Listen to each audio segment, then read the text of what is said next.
All right, thank you everyone for joining us today on this webinar regarding employer sponsorship here in Australia. Hope you all gained something out of today. And I also just wanted to let you know before we get started that we will be doing a live Q&A at the end of this webinar. So if you have any questions throughout, please try and hold off and then we can answer them at the end. And any questions that we don't get a hold of today, we've also got a LinkedIn group as well as Matthew's contact details there too, so you can obviously submit questions afterwards as well. Some of you may already know our speaker today, Matthew Garvey, who is the director at Four Corners Immigrations. So thank you for being here with us today, Matthew. Thank you. So just a little bit about Matthew. He's a law graduate of the University of Queensland and has been working in immigration for over 25 years now. Nearly 24 of those years have been with Four Corners. He was one of the founders of Four Corners and was involved in the setup of their offices in the UK, South Africa, and Australia. Through both personal and professional experience, he's had a great understanding of global mobility and all the issues involved in recruiting staff from overseas. Employer-sponsored migration is one of Matthew's areas of expertise and interest. Over the last 2 decades, he's seen many changes introduced to the employer-sponsored visa programs, and he's navigated them successfully for his clients. So I'm going to hand over to Matthew now. Great. Thanks very much, Annabelle. Welcome, everyone. Thank you for joining the webinar today. We've decided to just get started on time, although there will be quite a few more people joining as we move along. If you've got any issues with sound or anything, please post a message in the chat box so that we can look at it. If you've got any problems hearing or seeing me or the slide. I also wanted to let everyone know that the webinar today will be recorded. So if anyone has to leave early or they'd like to share the webinar with anyone, you can watch it later and you will be able to do that. As Annabelle mentioned, we're going to be dealing with questions at the end of the presentation. Happy to spend some time in a Q&A session answering any questions you've got, and you can put those into the Q&A box at any time or at the end of the session. Okay, well, I suppose today was really to introduce where we're at currently with employer-sponsored migration and visas during the COVID-19 pandemic and how that's affected things. For quite a few of you, you'd have very personal experiences of that impact. But I want to run through what we do know at the moment and then following that, where we think things will move as situations develop and improve. Currently, visa applications for both permanent and temporary residents, employer-sponsored visas, are being accepted by the Department of Home Affairs. The department, though, has said that it is focusing on applications from people who are already in Australia. Having said that, though, even though they've said that they're focusing on those, we have experienced a slowdown in visa processing times, even for people that are in Australia. For example, we have some 482 visa applications that prior to the COVID-19 pandemic were taking approximately 4 weeks. They are now taking over 3 months at the moment to be finalised. We are seeing, though, standard business sponsorships approved, nominations approved. Where we are really seeing, I suppose, the slowdown is the actual grant of the visa itself. So even though work is happening and we can see progress, it can still be a little bit frustrating for both the employer and the employee because they're waiting for that visa to be granted for people to be able to start work.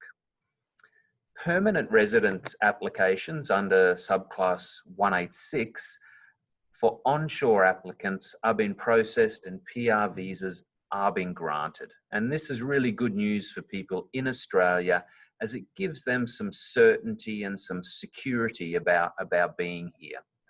I certainly would encourage all people that are in Australia and are eligible to apply for permanent residence to do so, because then that means your right to be in Australia is not linked to your employment.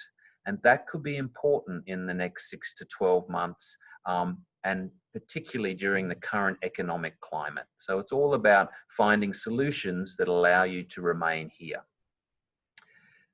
As I said, these delays that we're experiencing are frustrating everyone, but we have been assured that onshore applicants will have their visas processed and granted in due course. Applicants, though, who are offshore or overseas face a more uncertain wait as to and time frame as to when their visas will be granted. Whilst you can lodge applications if you're offshore, the Department of Home Affairs doesn't really want people being granted visas who then can't travel to Australia because of the travel bans. So this will mean a slowing or a delay in the visa process, because they would rather do that than have people with visas who can't travel.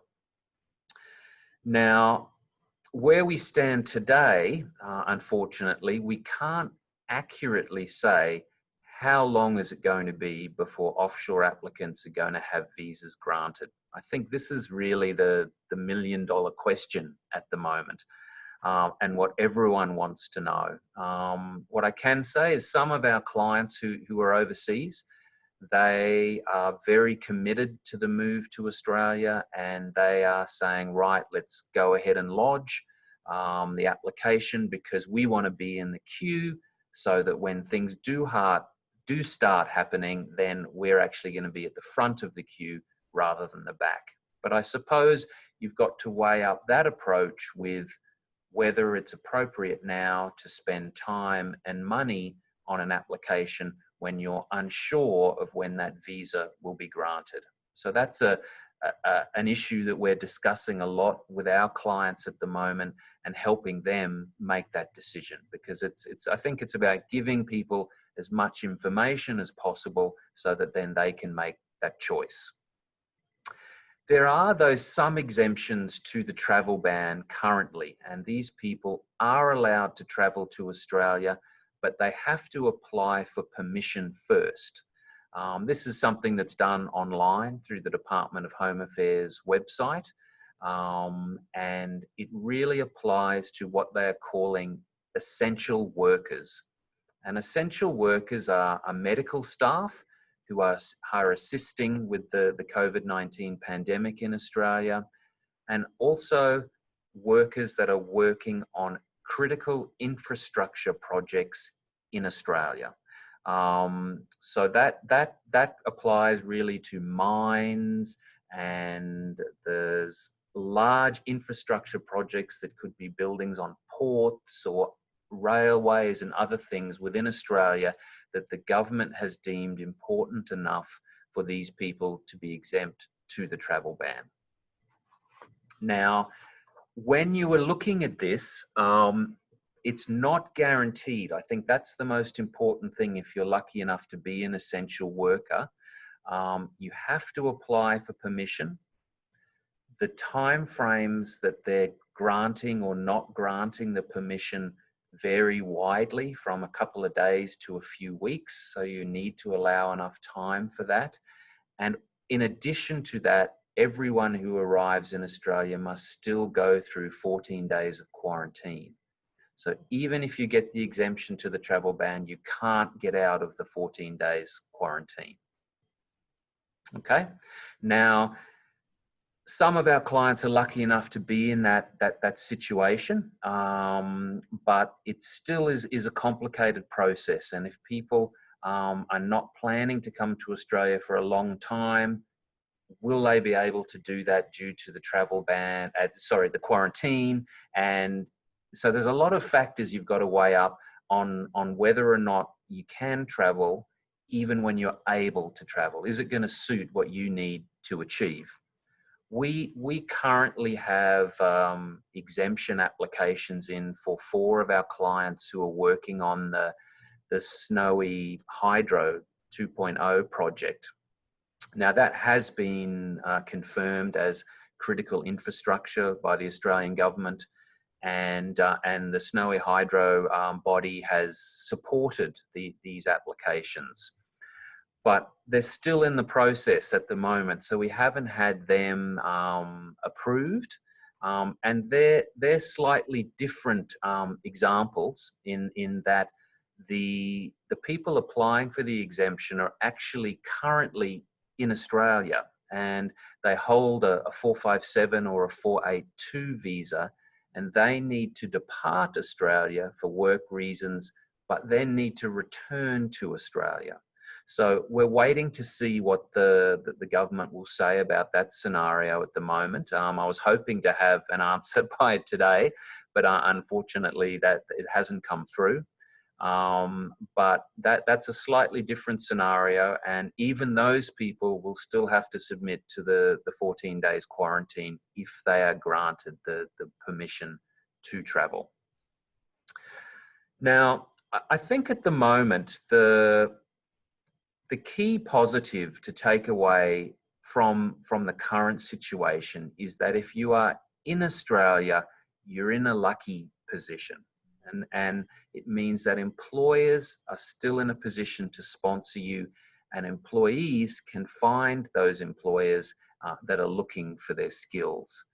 Now, we are speaking to employers every day that even in the current economic climate cannot source the skills that they need from the local market, and they want to be able to consider overseas applicants. Now, that can still happen, but only for people currently that are in Australia.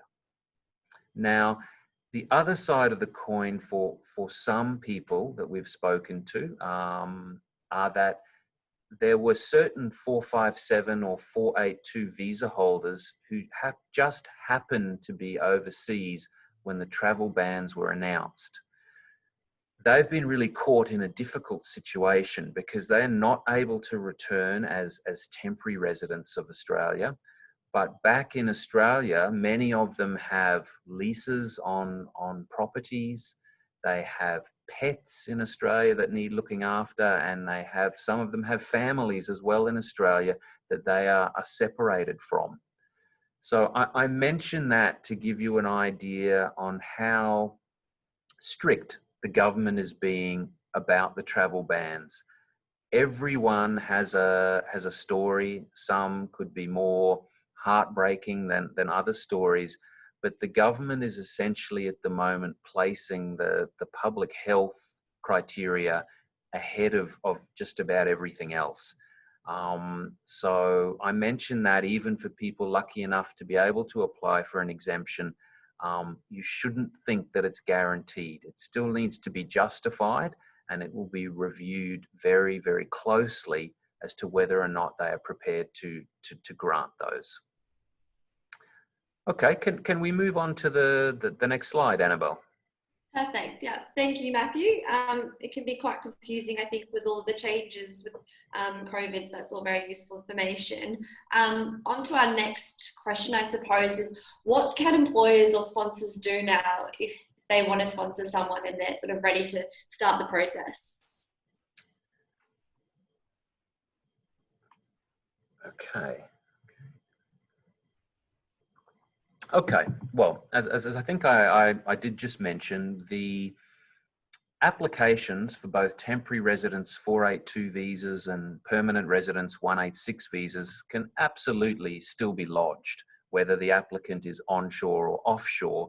But what then happens with those applications will depend on where the applicant themselves is. If we first look at applicants who are in Australia, theoretically, these are not impacted by the travel bans and at the moment and other restrictions, but we have seen a slowdown in processing for both permanent and temporary applications. We had hoped that the Department of Home Affairs would finalise permanent residence applications for onshore applicants quickly, but unfortunately it's not happening as fast as most people would like. But it is slowly getting there, and we're hoping throughout the rest of this year we see that actually improve. But I would again reiterate that if anyone out there believes that they are eligible to apply for permanent residence and they are in Australia, I'd really encourage you to do that, just to secure your right to be here. Another reason to look at permanent residence applications is if a person's 482 or 457 visa is coming to an end and you are eligible for PR, then by submitting that application, the applicant can then move on to a bridging visa. And that bridging visa allows them to remain in Australia and working and until there is a decision made on their permanent residence application. And if you are able to go on to the bridging visa, it then can mean you don't have to apply for a new 482 visa and all the associated costs that go with that. Okay, so that's something to think about for the people who are eligible for PR.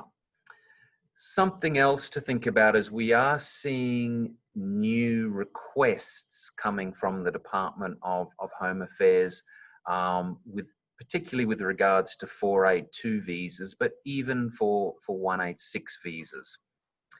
And they are asking sponsors to address the impact of the COVID-19 pandemic on their business.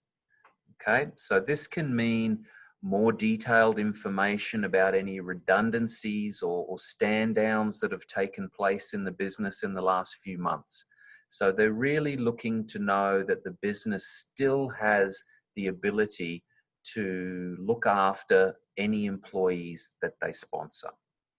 Just to also confirm for everyone that during this time, stand downs of 482 or 457 visa holders is okay. It's not a breach of visa conditions, and nor is it a breach of a sponsor's obligations.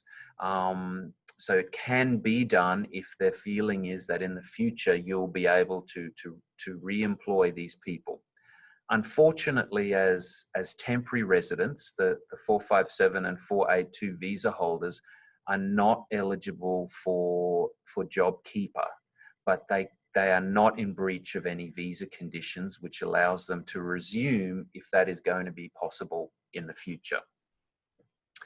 Okay, they're also with that, so you're looking at what impact has the COVID-19 pandemic had on your business, and is there still a genuine need for this position to be filled within the business?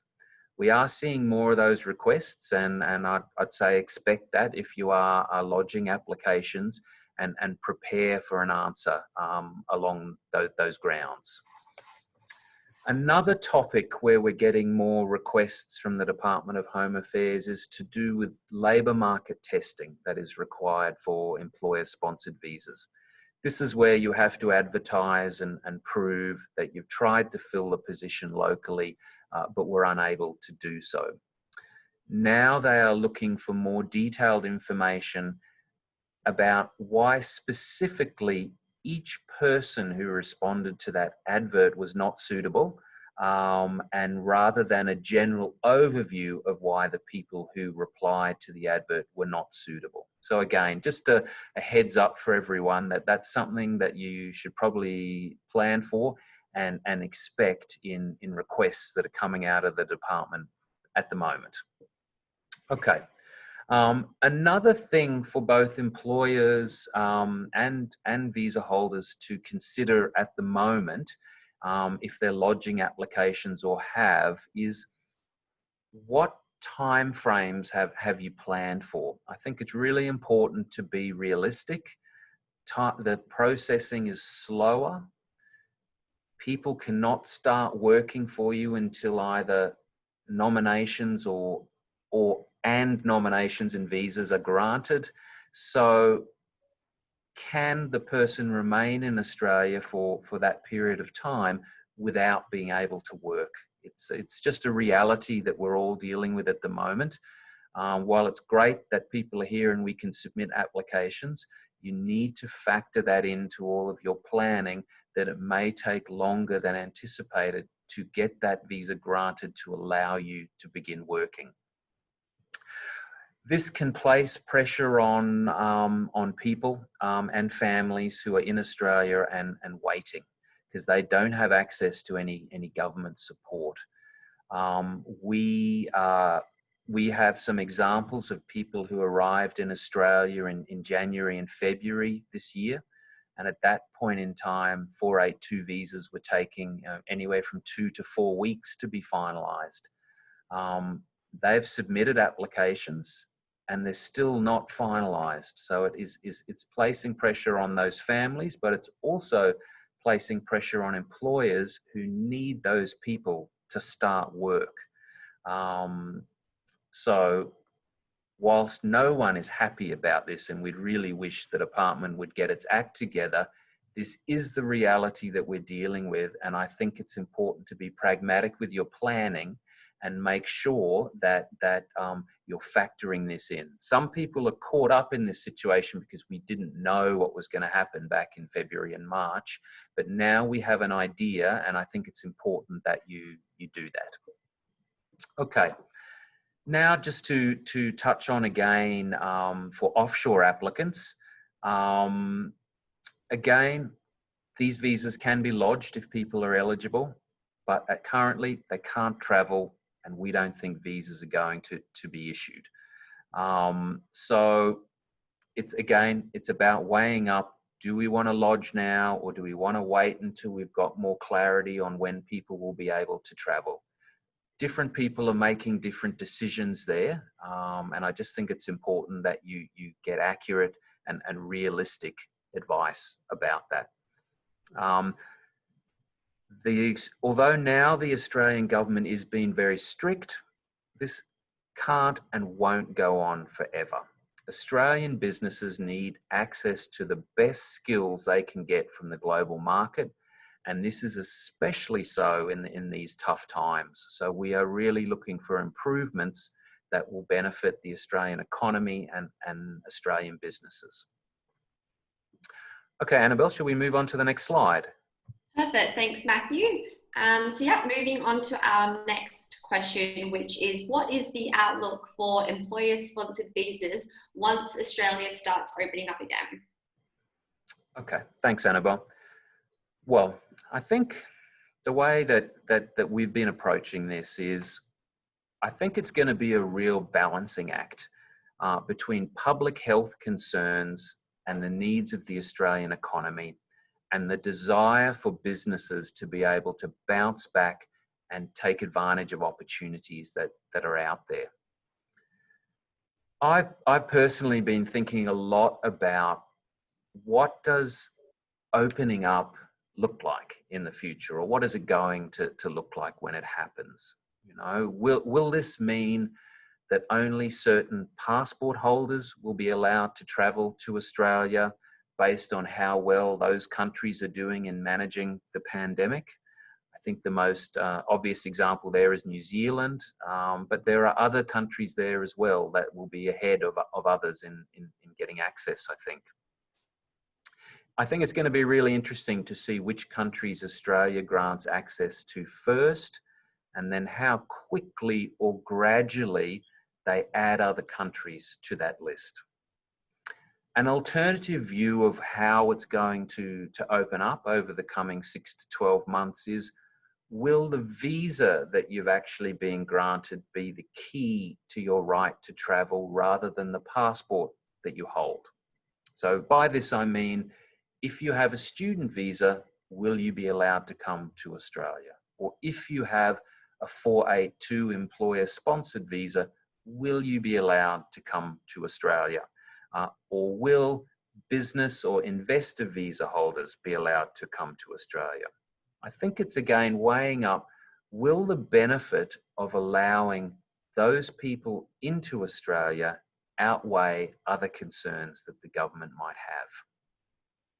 Another key issue that we know is being discussed with the government at the moment is, going forward, who is going to be responsible for the cost of quarantine? You know, and this is going to be a key factor when deciding who we let in and what type of visa holders. Now, for example, if we're talking about international students, will the universities cover that cost, or will the students cover that cost? For employer-sponsored visas, will employers pay, or will the employee pay? All of these are big questions. And also, in terms of not only who's paying, how will it be policed and who is going to be ultimately responsible for it? Because the government does not want any bad press or bad incidences to happen as they start the opening up of the travel bans. This is a big factor at the moment. We know the universities have recently been discussing it, as there may be some trial runs soon in this month with students arriving, and I think business should really look at this as a potential model for how they may be allowed in the future to bring people in. Also, in terms of what might happen, we know that the Australian government is under a lot of pressure from different industries, and to work out a plan on how they can lift the travel ban. This ranges obviously from travel and tourism and hospitality industries, and international students. But also the housing and construction industries are concerned by less skilled migration. And again, we're waiting to see how this balancing act is going to look over the next 6 to 12 months. Also, it's our view, we've been running a few scenarios and looking at what may happen in the future. And we think that once Australia's domestic economy and domestic state borders open, there'll be an uptake in, or an increase in, business confidence. And I think this is going to be a really important factor as to who is hiring. Hospitality businesses have struggled in the past to find the people that they need. And again, we think in the future that supply and demand issue will hit.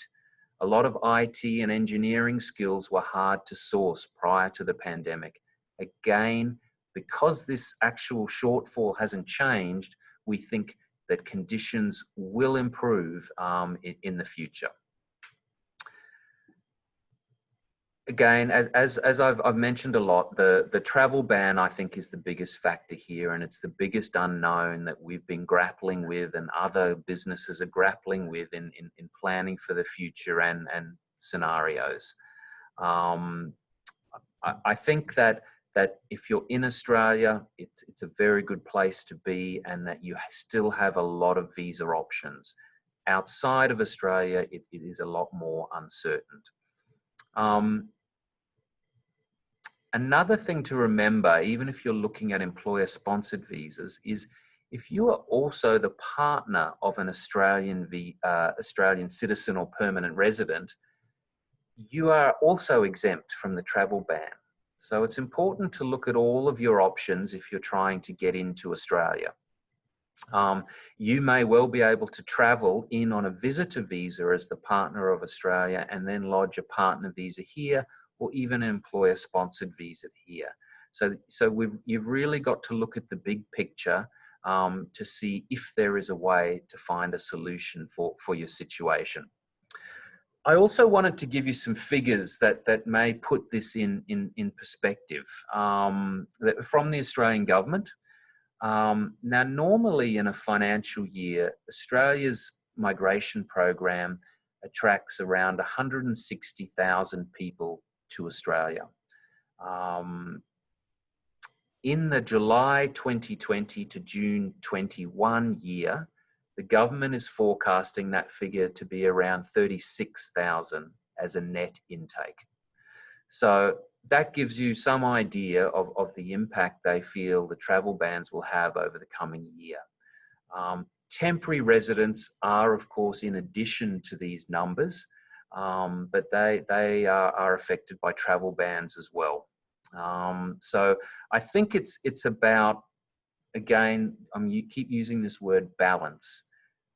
not letting the skills into Australia that businesses need is counterintuitive to building up the economy and getting it going again. So we're hoping that a path can be found that protects Australia from a health perspective, but also allows businesses and the economy to continue to grow. Because speaking to our offices we have around the world and our clients, out of this pandemic, Australia has become almost a more attractive destination in the way they've handled this so far. So I think the demand from overseas and interest in people coming to Australia is going to be higher than ever. So I think it's about building a bridge to that point where people can more easily travel into Australia again. Okay, thanks, Annabelle. If you want to move on to the next slide. Perfect, thanks Matthew. So this will be our last topic for today, which is regarding skill shortages in Australia. So it's how will the immigration program adapt to address these? Okay, thanks Annabelle. Yeah, I think this is an important point, and again, one which we've been thinking about and planning for. There's been no concrete information released by the department as yet, but I do want to sort of discuss a few scenarios that I think could happen. But as a starting point, I'd really like to say that the skill shortages Australia was experiencing at the beginning of 2020, they still exist. And Australia's immigration program should play a part in the future in filling those. Now, retraining or reskilling or training of Australians for positions is a great idea, but in a lot of cases that could take many years. So we need to find the right combination of reskilling Australians and overseas skills to satisfy what business needs here in Australia.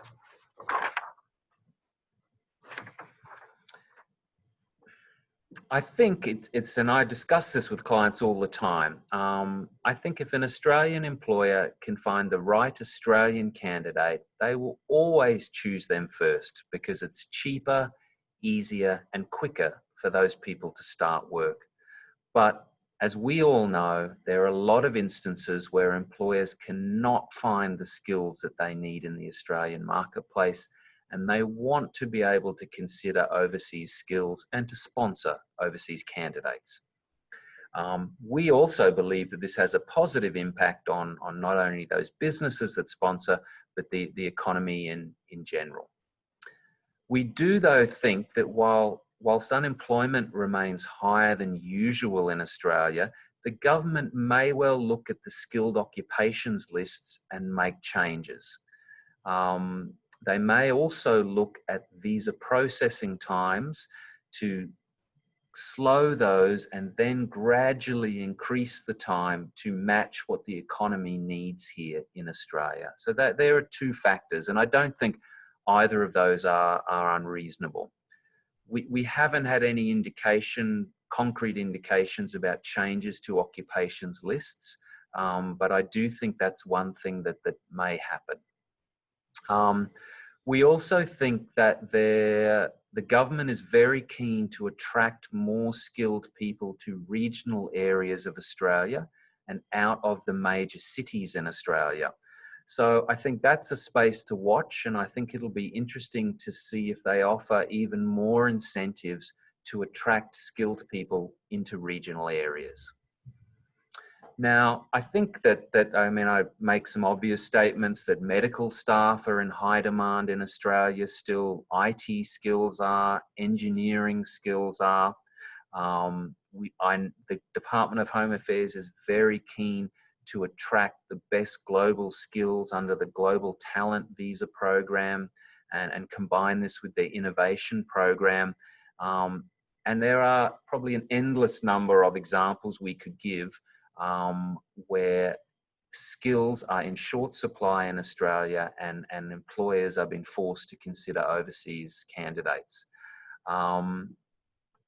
That I think will continue. And again, I mentioned before this idea of building a bridge to a point where that will be easier for Australian businesses to take advantage of. My feeling is that the Australia's immigration program, both temporary and permanent residents, has always played an important role in Australia's economy and Australia's sustained growth. And I think this will continue. We've got tough times at present, but they're not going to last forever. You know, we are working as hard as we can with our clients to find solutions for them where we can. I think for everyone else, getting accurate and realistic advice at this time is really, really important, so you can make proper decisions and decide what is the best move for you at this point. Okay, well, I'd probably like to open it up to Q&A now. If anyone has any questions, I've got time now to stay for a while and run through those with you. Alrighty, we've got some people that have popped some questions throughout Matthew talking. So please, guys, there should be a little chat function down the bottom of your screen. So please feel free to submit any questions in there.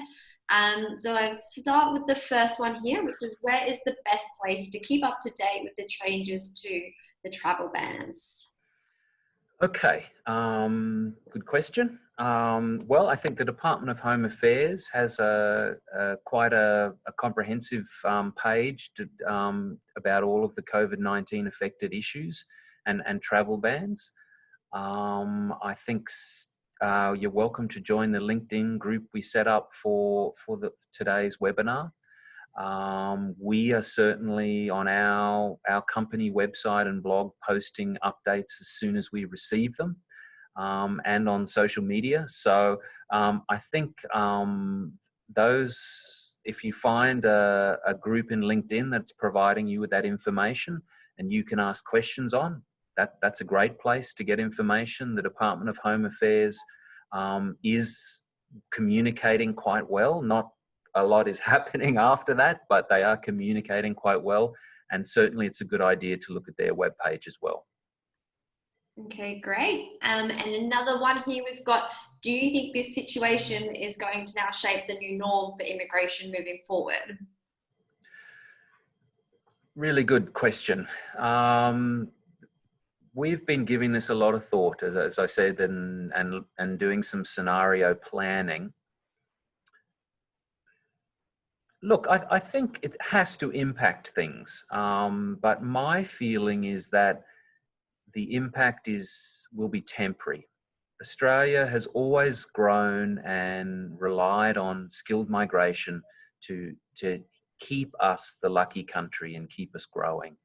I think that we will revert back to what we've experienced in the past. I think there's definitely going to be an impact over the next 12 months. But hopefully that will be something that businesses are able to ride through and individuals are able to ride through. And then we will revert back to numbers that are more normal, historically speaking. I think that all the conversations I'm having with people overseas is that the interest in Australia and the demand for people wanting to come here and for businesses wanting to establish businesses in Australia is still really, really high. And I don't think that is going away. So no, I don't think that the smaller numbers and the stricter travel bans will be the norm. I don't think it's how Australia ultimately wants to operate. And I think it'll just be how quickly can they balance those factors with public health concerns. Great. Another question has just come through as well, which is, as an employer, can you sponsor a student visa to become a permanent worker based on the shortage that exists in Australia for that skill? Okay, there's a few parts to that question. The short answer is yes, you can sponsor them either for permanent residents or for temporary residents on a 482 visa, but that's assuming that they're eligible for those visa applications. And let me explain what I mean. One area where students have been affected is in 2018, they changed the rules for the 482 visa to mean that all applicants have to have a minimum of 2 years relevant work experience in their occupation to be able to apply. For people who are fresh out of university or college, they don't have that. And so that affected the ability of students to be able to apply for 482 visas. They can then, students can move on to 485 visas, which allow them to get more work experience, but not always enough to get to the 2-year point. So theoretically, yes, but it will depend on each person's circumstances. Students who have work experience prior to studying may have no problem doing that. Other people may be caught in the fact that they've got the right qualifications, but maybe not quite enough work experience to be able to be sponsored. Great, and we've just got another one here as well, which says, do you predict the eligibility requirements for certain visas, like the 482, lightening up? Yeah, we've definitely thought about this. And the one area where we see that it might happen is for people who are onshore. And this is where there could potentially be a benefit to international students. There may be some relaxation on those rules to do with work experience, which would then allow someone to be sponsored. At the moment, it's a little bit of a moot point for people who are overseas because of the travel ban. But I think that if businesses are able to lobby enough and are able to prove and provide evidence of the shortages that they have, I think the government would be crazy to ignore skills that are already here in Australia. Great.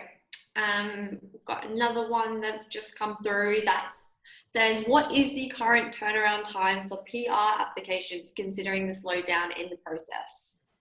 Okay.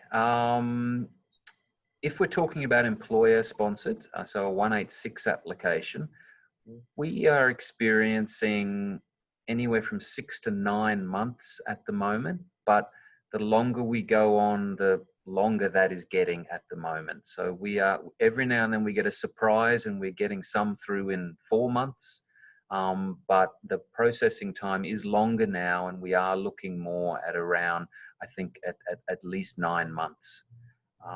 Skilled migration, if you're applying independently, the difficulty there at the moment is even just getting an invitation to be able to apply. But once you have applied, then also you probably should expect a similar time frame. Perfect. And I think we've just got time for maybe a couple more questions. Someone's also asked here, is it easier to get sponsorship if they're from a certain country over others? No, it isn't. The one area where certain passports, I suppose, have it better is just people who are from the UK, Ireland, Canada, New Zealand, and the USA don't have to provide evidence of English language ability. But in terms of all the other criteria, in terms of skill levels and experience, then it's the same, regardless of what passport you hold. Okay, great.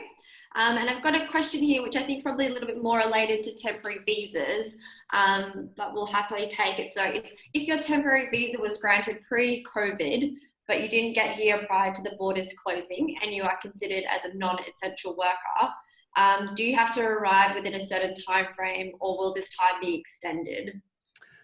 Okay, now at the moment, the visas will not automatically be extended, but there used to be a provision where a visa could be cancelled if you did not arrive within a certain period of time. That is not going to happen.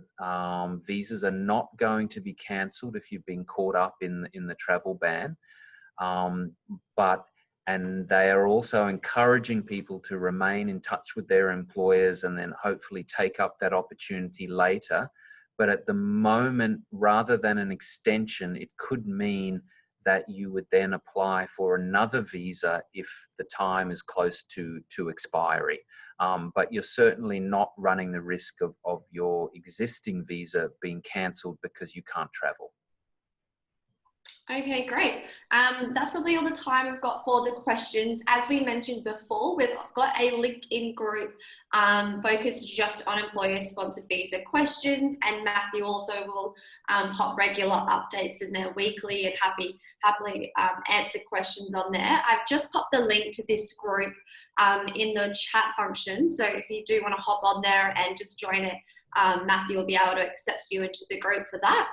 And we've also got Four Corners email address here on the slide as well, if you want to take note of that, and also submit extra questions or even just want to get the sponsorship process underway. But thank you everyone for attending, and thank you Matthew for all your help and support. And we'll also be sending out this webinar recording to everyone that's attended, and those who may have registered but didn't get to attend today will also receive that. So thank you very much. Okay, thank you very much, everyone.